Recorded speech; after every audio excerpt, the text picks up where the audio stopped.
kan yanda idan namiji zai auri mace za su kasance a daren farko ba tare da ita yarinyar ta gane yana ɗan leke-leke dai a waje ba.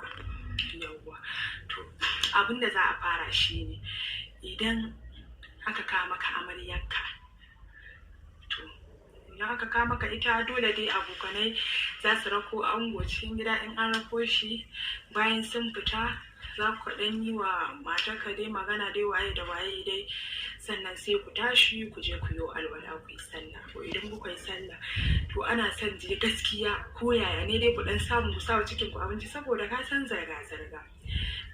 Idan kun ci wannan abincin, to sai ku zo sai ka hau kan gado, sai a dai yanda dai musulunci dai ya tsara dai ka ɗan dafa kan mace, ka ɗan yi mata dai addu'o'i da wasu abubuwa. To idan ka gama mata wannan addu'o'i, to ka san mu mata duk lokacin da za a yi aure, ƙawaye za su ranka kai ke ranar nan fa kai ba za ki samu mai haƙuri ba, in kuma yana da haƙuri kai da ƙyar ma, saboda kuma yana da haƙuri ranar yana yin wa abin nan ne. To za mu rinka sa fargaba da tashin hankali a cikin zuciyarmu, muna ganin kamar ranar kawai dai an riga dai da an gama komai zai iya faruwa.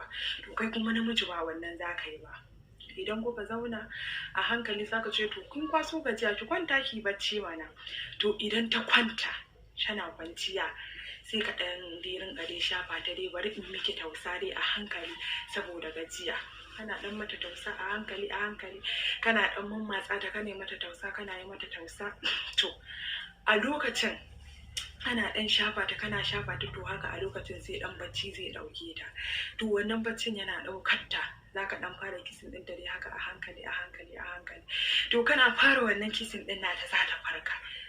To idan ta farka, to a wannan lokacin dama za ta yi tunanin wannan abin da ake gaya mata zai faru mata a rai.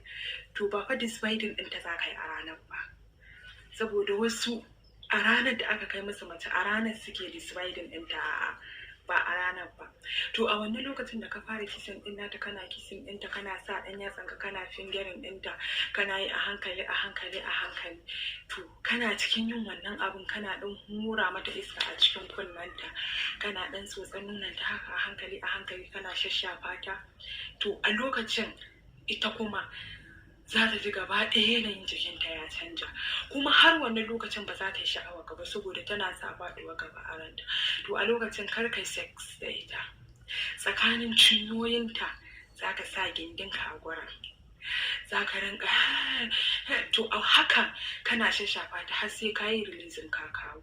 To a wannan lokacin dama haka kike da daɗi, ban sani ba, amma ita ta san ba kai sex da ita ba, kai ma ka san ba kai ba. To ba a yi a tsakanin cinyar ka, sai ka yi releasing, dama haka kike ka inna lillahi, dama haka kike da daɗi ba ki gaya mun ba, wow la ilaha illallah, kana rungume ta a jikinka amma ba kai sex da ita ba.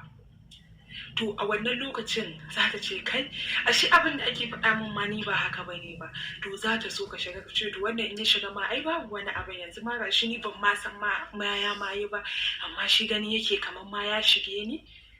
To a lokacin za ka yi ƙoƙarin ka sa gindinka a cikin nata, ka yi dividing ɗinta. To nan ma kar ka yi kaɗan, za ka ɗan ɗora alawa.